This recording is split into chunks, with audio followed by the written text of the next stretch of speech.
All right. Well, we are at 7:31. Good morning, everybody. I'm Marilyn Stansberry with IEC Rocky Mountain. Thank you for being on the call.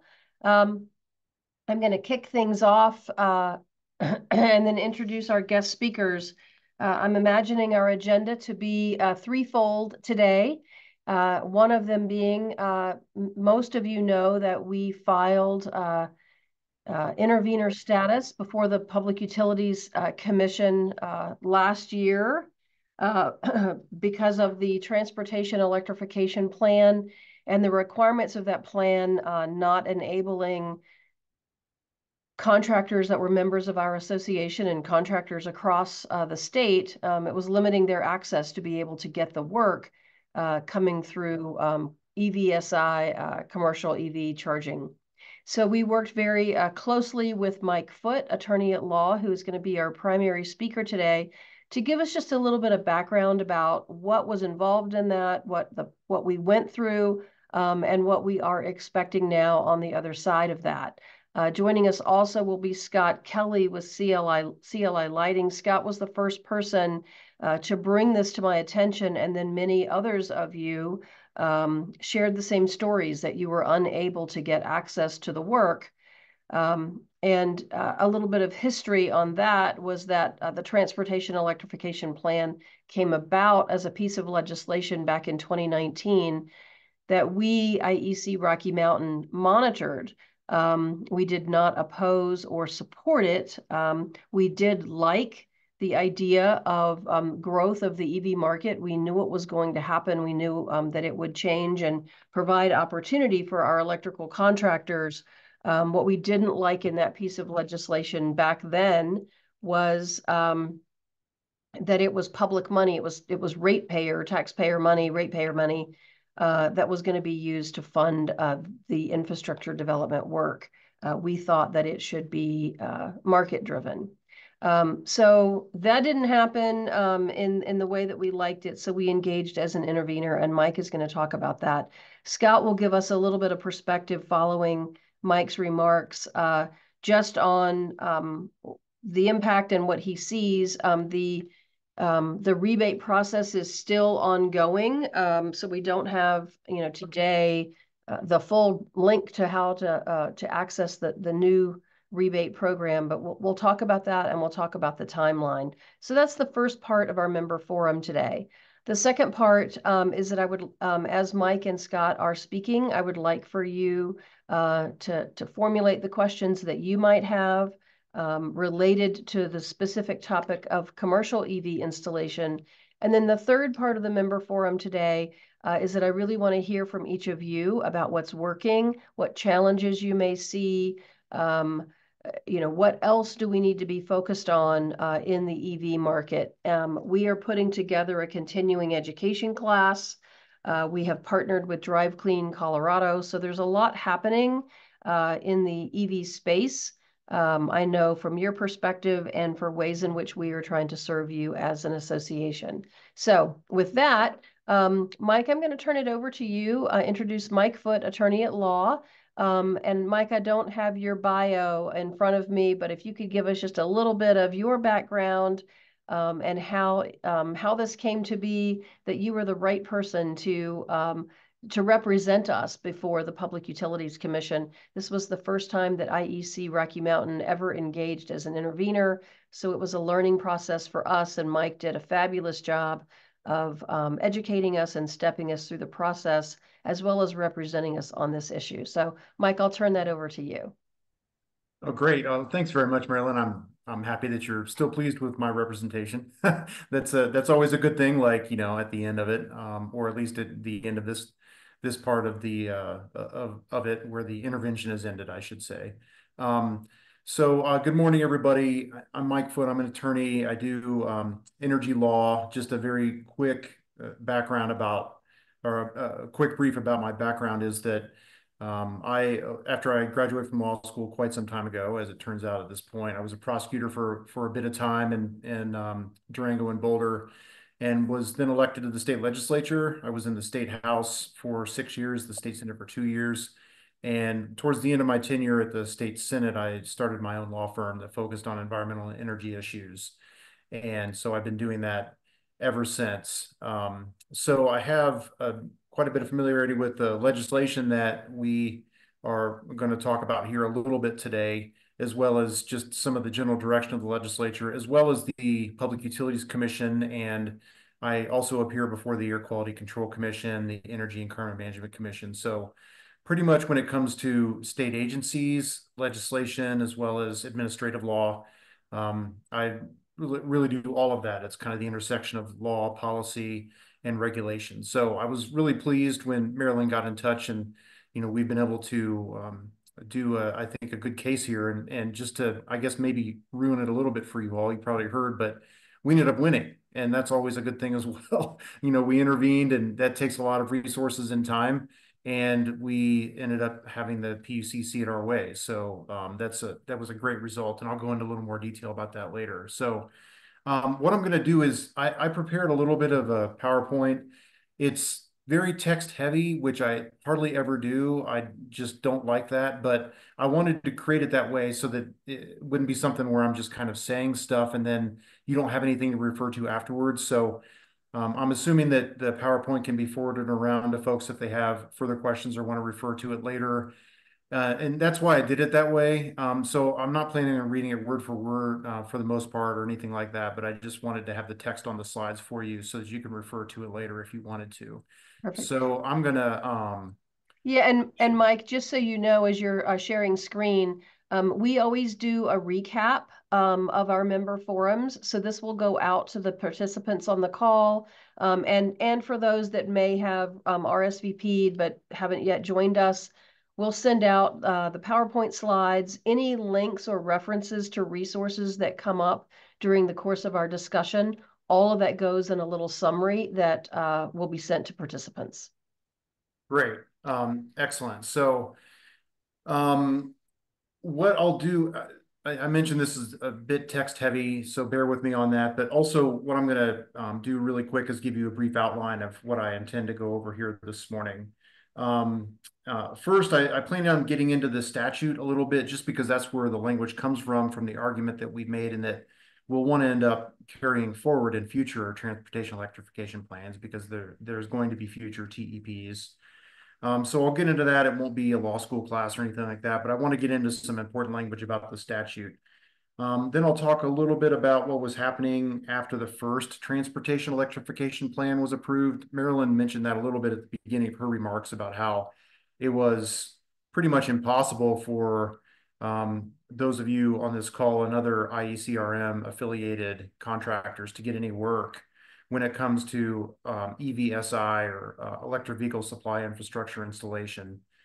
And why it is that IECRM intervened, and the arguments that we made, the results, which I've already kind of given away at this point, and a bit of where we are now based on a new amended transportation electrification plan that was filed about a couple of weeks ago. But I'll preview that a little bit by saying that it's still very much a work in progress as far as I can tell. And how actually it's going to work on your all's end is not really my expertise. I think Scott might come in and fill in the blanks a little bit there to the extent they can be filled in. Okay, so Senate Bill 1977 is the controlling legislation here. I bolded the areas on this slide I think that you all can pay particular attention to when it comes to the language.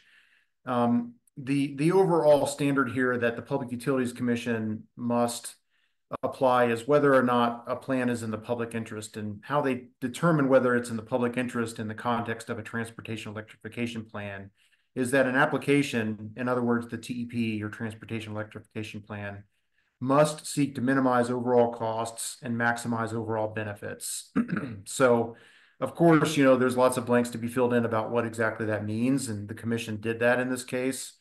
But that's really the bottom line of what Excel had to have shown, and parties have to show to the commission, and how the commission has to decide how the TEP goes forward. One thing that Senate Bill 1977 did is it opened the door for utility-owned charging infrastructure. So behind the meter EVSI, that wasn't something that the utility could participate in before Senate Bill 77, but that bill opened up the door to that. So that's really what was happening in the first TEP is that Excel had moved very quickly to try to really monopolize that utility-owned charging infrastructure so that it could all just be theirs from then and forevermore, really, is what they were aiming for, it seems. A little bit more about Senate Bill 77, some language here that we focused on in our argument was that the Transportation Electrification Plan had to reasonably stimulate innovation, competition, and increase consumer choices in EV charging and related infrastructure. And so we really focused on that particular part of the bill in our argument because what was happening at that time was there really wasn't any kind of competition, any effective competition.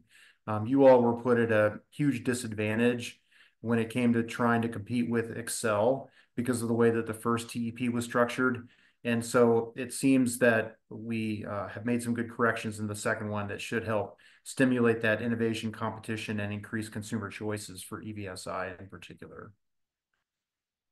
Another part of Senate Bill 77 that was important included the qualifications of the electricians that were installing the EVSI.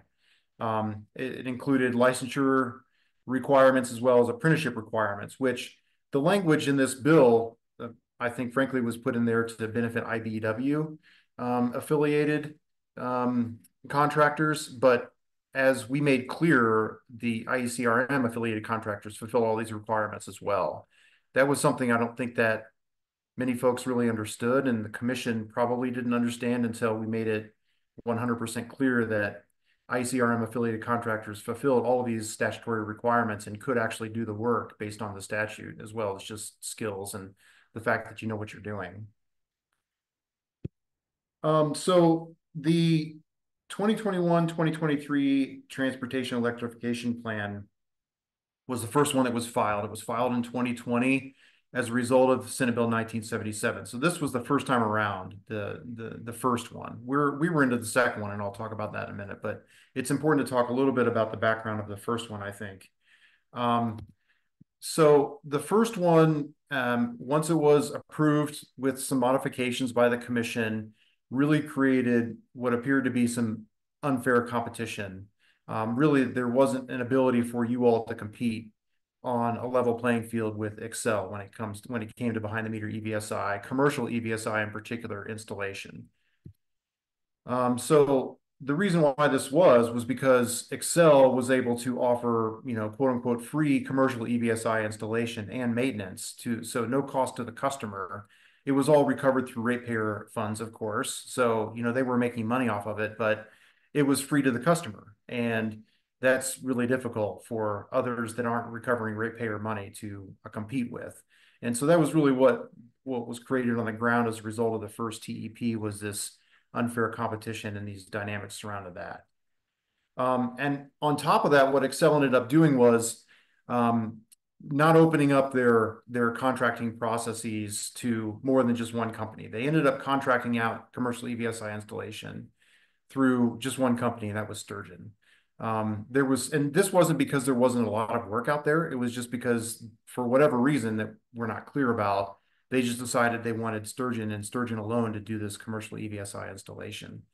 And so, and this was despite the fact that, of course, there were others, including some of you all that had applied to become contractors in this process and were rebuffed, and we're not allowed to do that. So on top of the fact that this competition was difficult, if not impossible for you all to engage in, you also couldn't get some of the contractor work either because they were just contracting out to Sturgeon and Sturgeon alone. So this is just another way of saying that when you all, some of the companies, I think on this call, were trying to become contractors, you were stonewalled, sent around into what I later described in the filing as a bureaucratic purgatory that really led to nowhere. And so you couldn't become contractors, even though some of you tried to do so under the first TEP. And what this led to, again, this was another important part of our argument, was what this led to was a long wait time for customers to get EVSI and to get their charging units installed ultimately, up to 15 months of a wait time. There was plenty of work then, and there's projected to be more than plenty enough work in this area for the next several years. And the fact that Excel was contracting out to just one company, this company couldn't handle it all. And so there were huge wait times. in addition probably to wait times created by the fact that the program was just starting and all of that that typically happens. But the fact that there were lots of other companies out there that could do the work, and only one company that was being allowed to do the work was something I think that mattered a lot to the commissioners. And this wait time, what it was doing was it was interfering with the state's ultimate goals to convert much of the vehicles by 2030 to electric vehicles. The state of Colorado has a goal right now of having 940,000 electric vehicles on the road by 2030. And everybody knows that you're not going to have that many EVs on the road if you don't have the proper infrastructure to charge them. Okay, so as Marilyn mentioned, we IECRM decided to intervene in these proceedings, and that takes a lot of work, and it takes resources, it takes cost. In order to be an intervener, you have to hire an attorney. Sometimes you have to hire outside experts, which is what happened here as well. And so, it's not something that can just happen on a whim. It takes resources, it takes time. Some folks, have asked me before, why can't we just file a public comment as opposed to intervene? And public comments are read presumably by the commissioners, and I think they're always welcome. But being a party intervener in a case, really, I think it takes it to a much higher level. And I'll go over a couple of those reasons right now. First, as a party intervener, you get to file discovery requests and you get to get information from the company. And so I think, at the beginning of this, for example, we had heard that there was only really one company that was doing this work. And so we were able to confirm that through filing discovery requests and getting a lot of specific information about how they selected that particular contractor, and also how much wait time there was specifically in between the customer wanting to get this EV infrastructure installed and actually getting installed. So, discovery request is something that a party intervener can do and that public commenters cannot do. And it was important in this case. So we also got to file multiple rounds of testimony outlining in great detail the ICRM positions. Marilyn filed some testimony, David Scott did, Carla did. We also, the outside expert, Chris Villarreal, who filed some testimony about the dangers of extending monopolies to something like behind the meter EVSI. All of those folks ended up filing testimony, and we were able to rebut testimony from Excel as well. So again, party interveners can do that. Public commenters can sort of do that, but it's not the same as filing testimony along the schedule and, along with other parties. We were able to work with other intervening parties as well. In particular, there was a couple that were really aligned with our position on this issue with EVSI. The PUC trial staff was quite aligned with us, as it turns out. In the first TEP, they talked about how this was really, this could be a situation where if they allow the company to move into behind the meter EVSI installation and maintenance, that it could extend the monopoly and stifle competition. And they were really prescient in that argument. And they did not carry the day in the first TEP, but the commissioners left open the door if there were changed circumstances that they might change their minds. So staff maintained the same position, and we were able to work with them in order to hone our arguments as well and get some further information that would help our arguments. So intervening status allows you to do that, and we certainly did that, I think, pretty effectively here. So for most proceedings, if not really all, at least most proceedings, all the proceedings I've been involved with, there are settlement negotiations with the company. And so the settlement negotiations often come up with some kind of a partial settlement, like not all the parties sign on to the settlement, but it usually carries pretty great weight with the commission because the commission encourages parties to try to work out a settlement and present it to them, and it makes the commissioner's job a lot easier. And so we were able to participate in those settlement negotiations, understand where they were going. We were able to put in our 2 cents. Excel was not moving off of their position of continued company ownership of EBSI. They were very stuck on that, and also their contracting processes. So really, we weren't able to move them in the negotiations. With the settlement, they did come up with kind of an offering for rebates as opposed to company-owned EVSI that would have ended up being about 25% of the overall budget. but that's as far as they were willing to go. And so, but being involved with that, I think was helpful just for us to understand the context of the discussions and sometimes, parties do sign on to the settlement negotiations to get what they want, but that's not what happened here.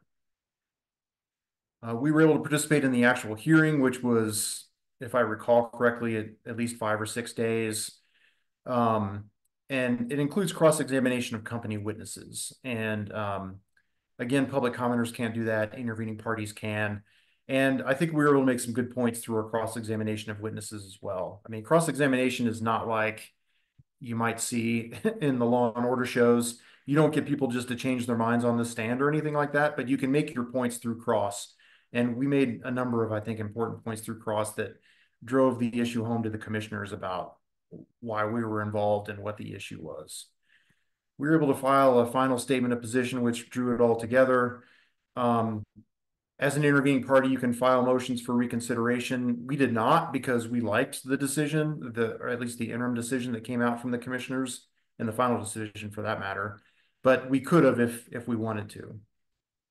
And this is something that I think is great about the PUC and kind of puts it in contrast to some of the other state agencies, which is that intervening parties, their arguments are almost always addressed in the actual decision. So the staff that writes the decision, the commissioners that approve it, they mention what all the party arguments are on a particular topic, and then they go down and analyze why they agree or disagree with a particular position. So they put it all on paper.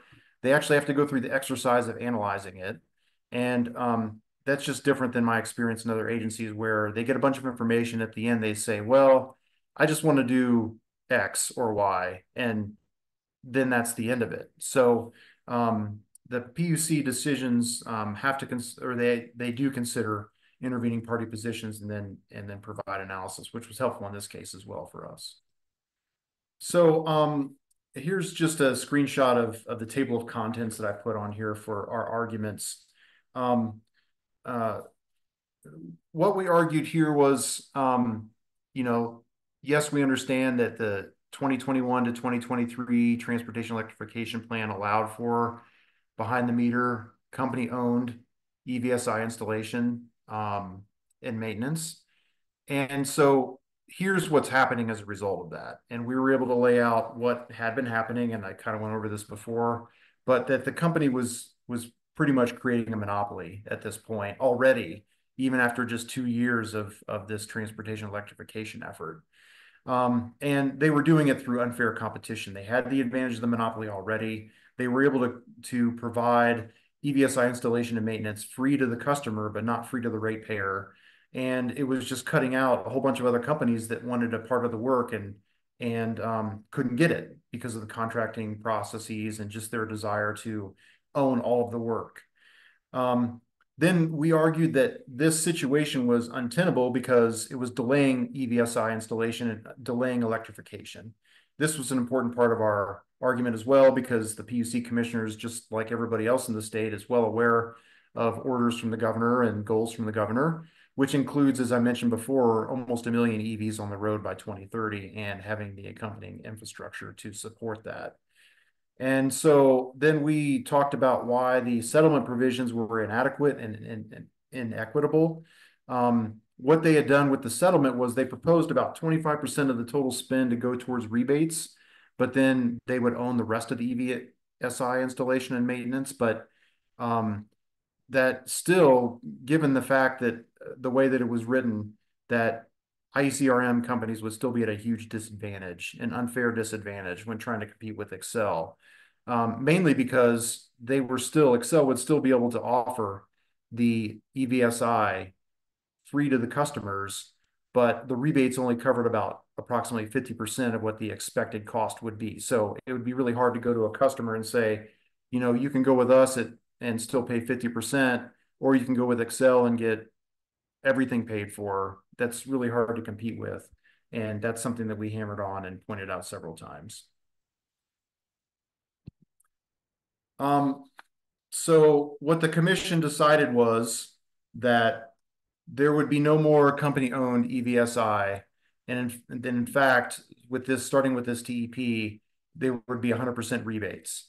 And so this was a total victory for us, I think, in order to go with just complete rebates as opposed to having to compete with company-owned EVSI.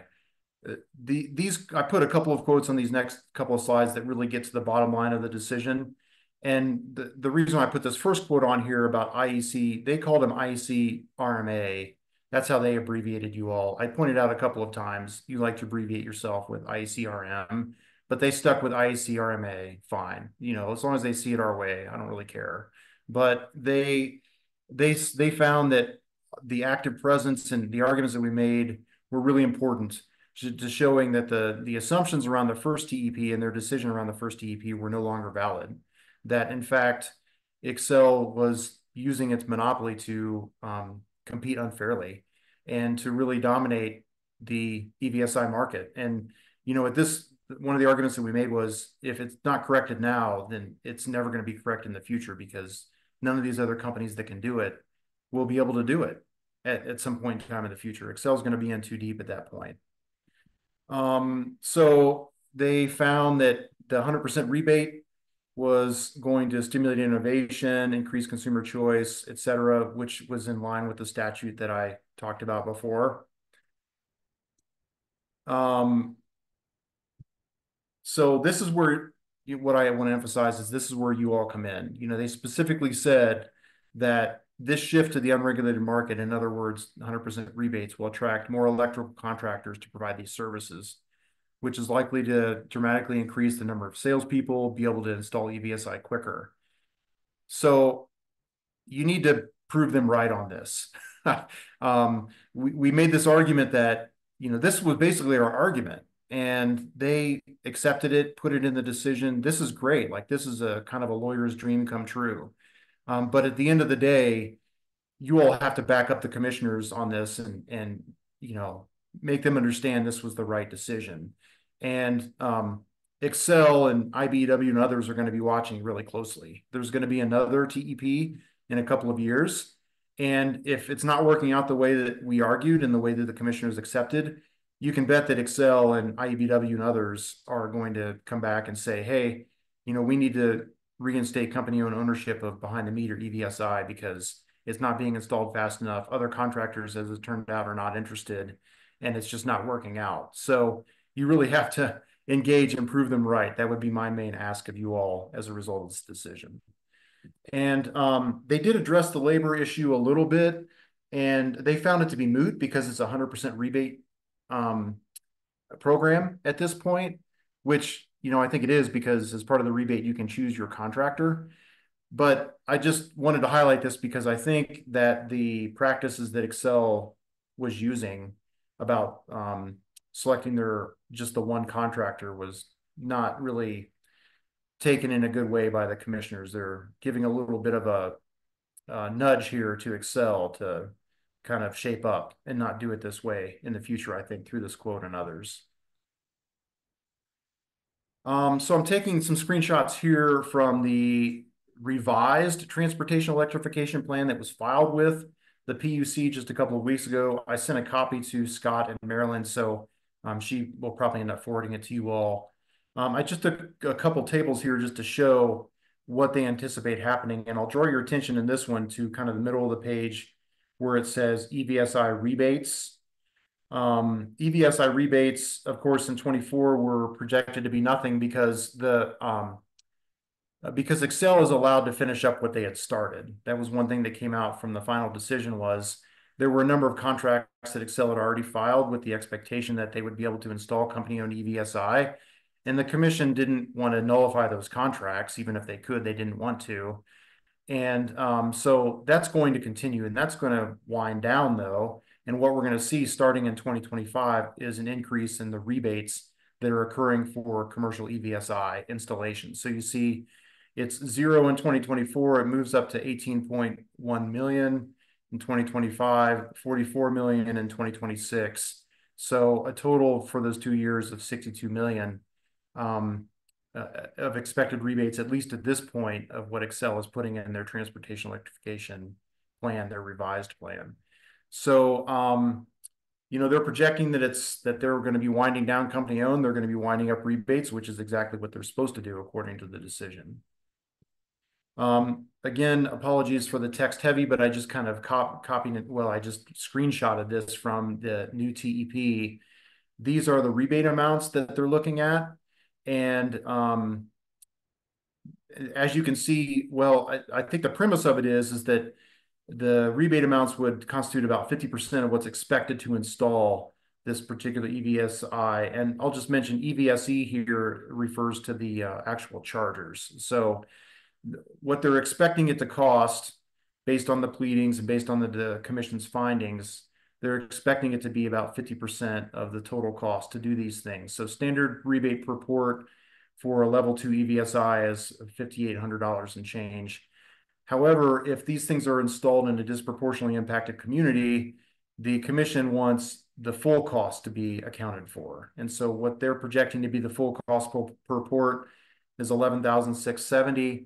That should be covered in the rebate. I know that there's some question or debate about whether or not this would be the full cost, and I think it's averaged out anyway in the commission's decision here. But at any rate, these are the numbers that they're looking at in the new TEP for the rebates to account for. And then this kind of word salad here is also screenshotted from the TEP. I wanted to put this out here because this addresses some of the contractor participation processes that are expected.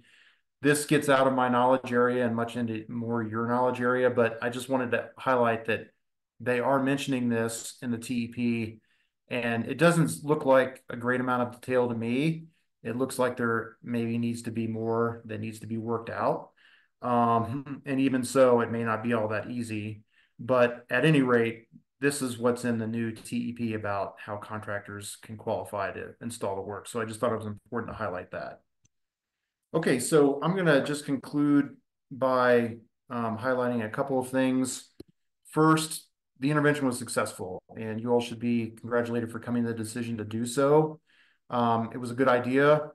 Like, I don't want to say that past results are indicative of future results because you never really know what's going to happen in front of these agencies. But in this case, it happened to go very well for ICRM. So that's really a good thing. And now, as I mentioned before, the contractors have to back it up and make it happen because Excel is going to be looking for opportunities to revisit this. And there's going to be another TEP that's going to come out here in a couple of years. And if it turns out that this infrastructure is not being installed quickly enough to meet the state's goals, you can bet that they're going to make that a centerpiece of their next TEP. And I think that IBW and others that did not intervene in this particular TP are going to learn from that, and they're going to intervene in the next one. And so you should all be ready to intervene again, because I don't think the story is over, with the PUC, that you can always try to revisit decisions, which is exactly what we did from the first TEP. Sometimes people are successful, sometimes not, but I could pretty much guarantee they're going to be looking to try to do it again. So just be ready. The next TP is going to come here in probably about another year and a half. And the argument may have to we might have to go through the argument all over again. So anyway, I should have tried to end it on a good note. I guess I'll just say, hey, go out there and get the work. There's plenty of it out there. There's no shortage of it, tons of opportunities. And now the PUC has allowed you all to compete on a level playing field with Excel. So let's see what you can do. That's all I got. Mike, thank you. Again, great work on your part representing us before the PUC. For those of you on the call, I will tell you that I have received calls from PUC staff and even from the governor's office asking us to participate in other webinars and other calls with doing stakeholder engagement on rulemaking, talking to us about future energy policy. So I believe a direct result not only of our successful win over this intervener status argument before the PUC, I think that it raised awareness about who we are and what we do and why we do it, and their recognition that having us at the table is important moving forward, even on other issues. And so I think it was not just a win on this EV issue.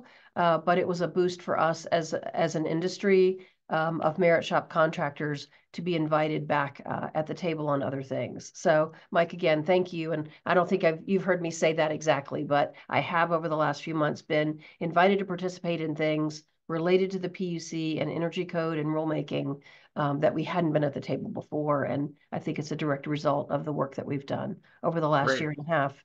That's great to hear. Scott Kelly, Scott, is there anything that you would like to share? Because Scott, you were the person that brought this to my attention for the first time. Carla Nugent, it looks like Carla may have dropped off, but Carla was another, and so we have this range of companies. Denver Electrical was another. The sort of call, once the calls started coming in, they continued to come in.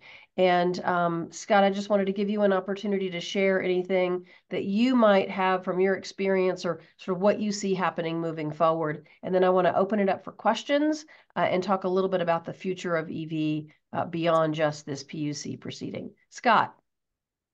Yeah, hi all. Can you hear me? Yes, we can. Okay, good. Sorry, I'm in my car taking this, but no, I appreciate the opportunity to say a few words. I don't have a ton to say, but this first came up on my radar back in about 2021, and I remember reading the TEP and thinking like, holy cow, this is really going to dramatically negatively impact our opportunity in this new business opportunity here. And I remember bringing it to the IEC, and I'm so proud and I'm so happy that they got involved in this, and because it really was an opportunity that was going to get taken away. And at the time in 2021, it really hadn't hit the public's radar, and so it really hadn't taken hold yet. But I could already see like the start of like what impact it was going to have on us and how it was going to take away the opportunity for us. And so to have the IEC come in and to get Mike involved and to go in and fight for us was awesome, I think. And it honestly couldn't have turned out, I don't think, any better. And I'm super excited. So instead of the opportunity being taken away, honestly, with this new development and the rebates and everything, our opportunity has been dramatically expanded here. So I think that's super excited. And I think that, obviously to Mike's point, we're going to have to prove them that we can get all this done and that we can make this happen. But I truly believe that now that there's going to be a lot of different contractors that are going to be able to provide these rebates, that it's going to be a super popular program. And one of the things I think that's interesting in the program, as I was reading through the new TEP document, that I wanted to point out is in the past when Xcel was doing this, they had to put in a new service or a new meter. It sounds like that has been actually removed from the requirements, which will actually make it a little bit easier now to get EVSI and EVSE installed, because you'll be able to utilize like existing, if the panels can handle it and everything, and if the buildings can handle it, you'll be able to install this and get a rebate without having to put in a new service. So that could help to the program, I think. The other thing I wanted to mention is one of the keys to this program, it seems like, is that, and it talks about in the TEP that, Xcel will still be involved in all of this. They'll still have their advisory services. Customers, a lot of times will still reach out to Xcel to start the process. They're going to talk to you about fleet and how to implement fleet and where the rebates are and those kinds of things. So I think one of the real keys for us in the success of the program is being able to work and coordinate with Xcel efficiently and to have that good relationship with them for the back and forth, because there's going to be a lot of times where they're starting the process and they're, they'll have a list of contractors that are on their qualified installers list too, is my understanding. So you don't have to be on that list to do the EVSI, but if my understanding is if Xcel gets involved and they're involved at the front, then they could, it's kind of like in the other rebate programs where they can make a recommendation, not a recommendation. They basically have a list and they say like, here's 3 companies you could call to come out and install this EVSI for you. So I think that'll be a key aspect to it, is being able to coordinate with Xcel and work well with Xcel Energy. And hopefully they're willing and easy to work with in this overall process. I did also want to mention, and Mike, you mentioned this briefly, like it looks like to me that the rebates, that you have the EVSE and you have the EVSI rebates. And so you'll be able to stack those rebates together, just to clarify on that. So you'd be able to get the $5,800, for example, for EVSI purport, and then you'd be able to get the $1,200 on top of that, $1,200-ish on top of that for the EVSE, which would be the actual charging equipment. So in total, you'd be able to get $6,100 on it. That seems fairly that's going to be a significant amount for customers. And again, I think because it's so much easier, the one thing I've heard throughout this whole process and throughout all of dealing with customers who have been involved in the Excel program is it's been a real pain for them. And they have a hard time getting a hold of anybody. They have a hard time getting any answers. They have a hard time getting this stuff implemented. I have several customers where they've been waiting over a year and a half to try and get their stuff installed. And so, I think our goal and my goal as a company would be to come in and be able to get this done more expeditiously than Excel was doing, and provide a simpler and easier path to getting EVSI and EVSE installed at their businesses. So, I think that the program, while it was free, and that's always going to be popular, something that's free, there was lots and lots of frustrations within the industry for the Excel program, and people weren't, it just wasn't getting installed is the long and the short of it. So, hopefully we can get out there and get a lot of this stuff installed. And, they have a budget. Hopefully we can run them out of money like we did on the lighting rebate side of things. So, I'm super excited about it, and I'm real proud of the IEC and Mike for getting involved and making it happen. Awesome. Thank you, Scott. Again, thank you for even bringing this to my attention to begin with. Couple of things now. If you have questions, please unmute your phones or your computers. If you want to appear on screen, that would be great. If you have access to the chat, you can put questions in the chat. Not only regarding what Mike and Scott have shared, but I want to know what you're thinking. I want to know what you're thinking about EV. Where are you with the work that you're doing around EV? What are your challenges? So that we can continue to address this and get the information out that you need. I think it's really important also to share that Xcel Energy is an industry partner of IEC Rocky Mountain. They have been an industry partner of ours for a number of years.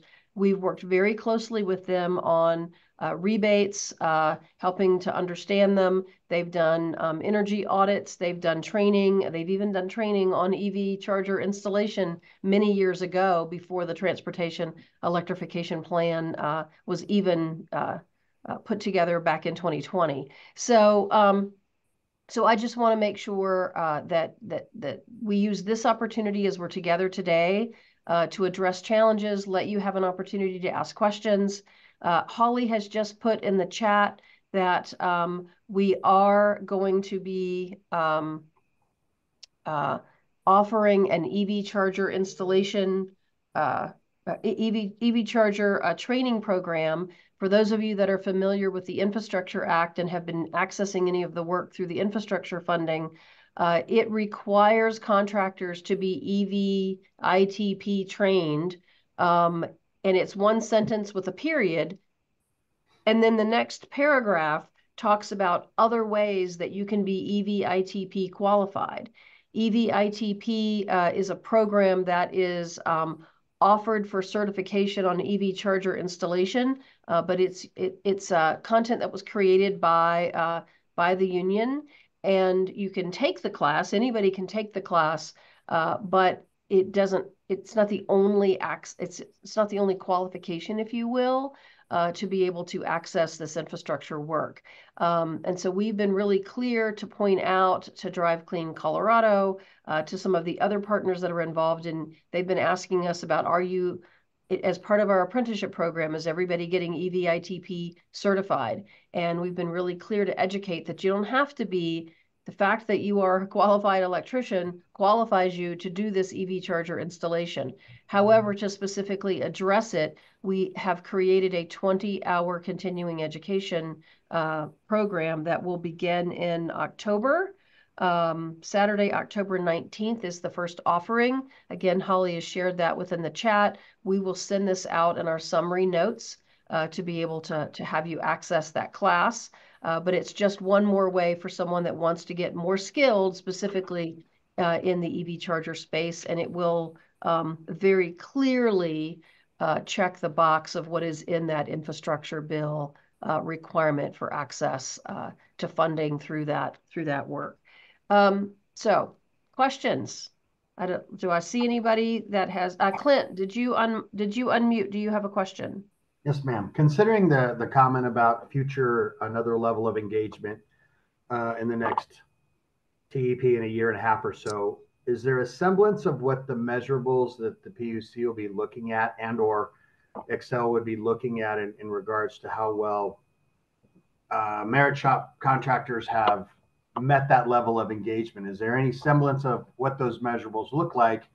And I asked the question considering Excel isn't the only utility provider in Colorado, right? So what does that look like for us to either kind of be able to follow along as the work develops and as the next TEP comes to play, that those numbers could be looked at to validate the level of success? Mike, do you have a sense of what can we, what kinds of things can we be tracking so that we can continue to show that this was the right decision that the PUC made? Yeah, good question. The decision did not lay out any kind of specific metrics like you have to meet this goal or that goal, but what I would expect that they'll look at the next time around are a couple things. One is how much of the rebate program was taken advantage of. And that's going to, I think, indicate how much demand that there is for the rebate program as opposed to, say, the company ownership program. And so they'll probably look at that, like, has there been a robust taking advantage of the rebate program? And then also, I think they'll be looking at wait times as well, because the average 15-month wait time was something that we used quite often in our argument. And so if there's information that can show that the average customer has a much lesser wait time, in other words, the EVSI and the infrastructure gets installed a lot quicker, then that could be helpful too. But none of that came out in the commissioner's decision. I just think those are two things that they'll be looking at the next TEP. Great question, Clint. Larry, did you have a question? Absolutely. Good morning, Marilyn. The one thing that resonated with me is the fact that a lot of us contractors do not have the resources or the knowledge to know exactly how to play in the mud puddle. Is there a way but the more contractors we can get involved in a program is going to show that it's working for us. With the intervention program, you got us to the table. Now we're fully engaged. Is there any way to fast track us small companies in order to be able to play more in that mud puddle? Great question, Larry. One of the things that I have written down here, we have one of our member forums like we're doing today coming up. I think we're doing this in November. I'll have to check, but I'll send this. You'll get communication about this. But we are going to be working with Clear Result and with Xcel Energy to have a very specific discussion about rebate programs in general and what our contractors need to do to make sure that they're accessing not just this around EV, but how do you get in that swim lane working on all the rebate programs that are available to our contractors so that you can do a better job of being able to include them in your bids, include them in your proposals, working with customers. We had a very challenging conversation. Mike was not on this call, but Carla and I had a very challenging conversation just around minority-run businesses, small businesses, and how Xcel keeps up with who's on that qualified contractor list, the list that Scott mentioned. So that's something that we want to dig deeper in, beginning now and moving forward with Xcel to try to do better in working with them and learning from you. That's part of what, again, Larry, some of the challenges. I want to hear, who's figured out how to crack the case, getting into some of the depths of working. Xcel Energy is a huge corporate entity. And we have discovered, as we were doing our initial calls, even before we hired Mike, just to understand, there are divisions across Xcel because they're such a large corporate entity that don't communicate with each other. So there's a contractor list for doing work ABC, and there's a contractor list for doing work XYZ, but it's not all in the same database that is tagged that they can pull out of. And so we want to do as an association a better job of helping our members understand that. That's excellent. Thank you. Scott, did you have a question? I did. Yeah, I had two questions, actually. Question number one is, I apologize if you might have mentioned this, the timing for all of this. Do we know the timing for when these might go live? I know usually they have to file the TEP and then it's got to get accepted, and then that's when it would go live. Do we have a general time frame as to when we think these rebates are going to go into effect? And then my other question was a bit of minutia, but it has to do with the DCFC charging. I don't know if Mike would know the answer to this. It looks like to me there's two sections in the TEP. There's one section that talks about public accelerated charging, and then there's another section that talks about commercial. The public accelerating charging, that looked like to me the EVSE rebates, so the rebates for the actual chargers themselves. And then back further, you have the commercial, and it talks about the EVSI rebates for DCFC chargers. So my question, and then it doesn't have anything in that table for EVSE for DCFC chargers. I'm sorry if this is getting confusing, but do you know if the public charging network portion of that is that the rebates for the actual chargers themselves in that section? And then back in the commercial, it shows the EVSI rebates. And then do you know how they define public charging is my other question. So three questions, actually. Sorry to bombard you. I think I'd have to go back and look at the decision and maybe specifically answer your question, Scott. But I mean, there are rebate programs for EVSE and EVSI separately, I think. So, but as far as your specific question, it might be helpful if you send me an email, and I can take a look at the decision if you'd like to. Okay, yeah, that's got a table, just so you know, on page 29 that has public chart rebate amounts. For like a 350 plus, it's $40,000, which I'm assuming that's for the actual charging equipment itself. And then back in the commercial one, it talks about the EVSI rebates for DCFC and public charging, but it doesn't talk about the actual charger rebates themselves. So yeah, I can send that in an email to you and ask you that question. The timing question, I guess, is the main one I want to try and figure out today. Is what is the timing on all this? That I don't know. I'm keeping my eyes open for any discussion that the PUC is going to have about this, but that's as far as I know. I know that this new TEP was filed, the revised one, and that's the extent of what I know at this point. Okay, there isn't like a deadline for them to make decisions on it, or anything like that for the PUC to, because I think the PUC has to accept it, or have they accepted it already? Yeah, the PUC is already, they don't have to make a decision on the new TEP. The new TEP was filed in response to the commission telling them this is how you need to change the TEP. So this was Xcel saying, okay, here's how we're going to comply, but it doesn't have to go through another approval process through the PUC. It's just it's an update for the PUC that this is what we're doing, kind of thing.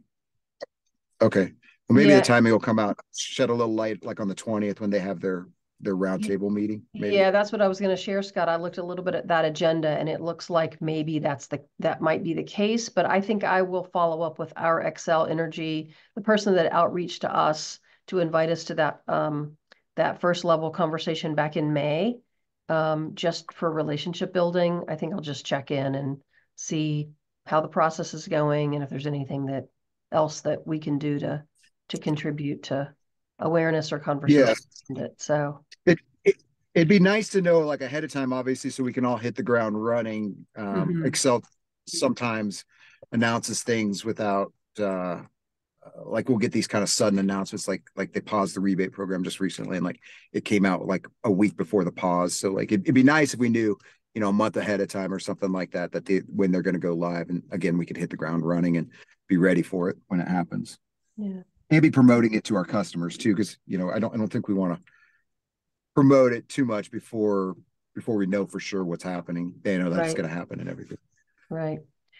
We're at 8:26. We're scheduled to go until 8:30. So if anybody does have any final questions or comments, information to share, ideas, we'd love to hear them. And even after 8:30, please feel free to reach out to me individually if you have calls or questions or concerns. I will share with you that I was in a meeting earlier this week with a group of insurance professionals, and they were asking me about the installation of EV charging in commercial environments.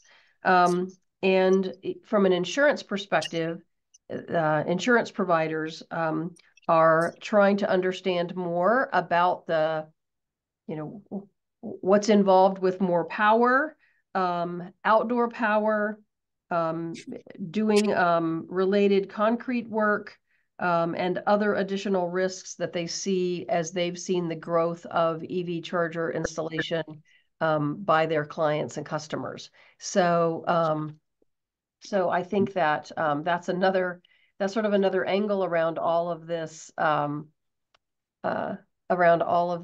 world, is that now insurance companies are realizing that, you know, companies are putting entire fleets in. And what does that mean for our contractors doing the installation work? And then what does it mean for the clients and customers that have this expanded EV coverage, right? EV access for employees and the public to be able to use. So I promised them that I would bring that question up. They were not able to be on the call this morning, but it's just interesting that, you know, there's always additional layers to having these conversations about the impacts. So you might even see questions from your own insurer. If you're doing a lot of EV work in the future, you might get calls about that work product.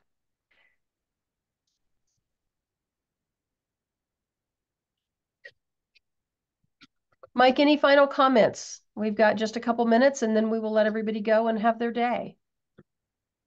Hey, I appreciate the opportunity to present, and it's been a pleasure representing you all in front of the PUC, and just go get them. Let's prove them right. That's my final concluding remark, I'd say. Yeah, that I agree with you, Mike, and I'm so glad that you that it's you saying that and not me, because others will hear me say that. Let's go prove that this argument that we won on was the right thing to do for the industry. So awesome. All right, very good. Thanks, everyone. Have a great day. Take care. Bye. What's up, guys?